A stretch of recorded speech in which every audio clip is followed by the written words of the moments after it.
Thank you, member. The member for Saanich South. Thank you. As I made my way up to the point, I stopped to catch my breath. The warm air filled my lungs along with the fragrant aroma of wild sage. I looked up and saw over 25 ravens circling above, riding the easy breeze that moved along the Golden Bluffs. I carried on to the edge of the river, and the first thing I noticed was the movement of water, the force and the power like it was alive.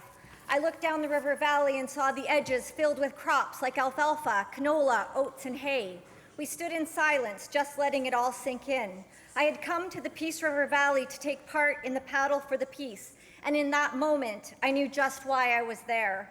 The Paddle for the Peace began last Saturday morning bright and early with a pre-paddle breakfast sponsored by the West Moberly Nation.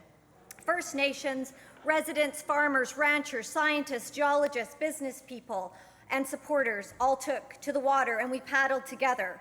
I shared a canoe with Brian Churchill. He dipped a mug into the river and offered it to me, and he said, "If you drink from the peace, you will always come back." As I sipped the water, I imagined how devastating it would be to return to the peace if the flooding went ahead. When we reached the takeout, we were drummed in by a dozen First Nations drummers, and then came the speeches. Grand Chief Stuart Phillip, Chief Bob Chamberlain's words were clear: the flooding would be stopped. David Suzuki spoke and talked about the ecological goods and services that the free-flowing river provides, something irreplaceable. And Richard Bullock, the former Agricultural Land Commission chair, spoke strongly. "Let the river run in peace," he said. "This river has given enough. This valley does not need to give another inch."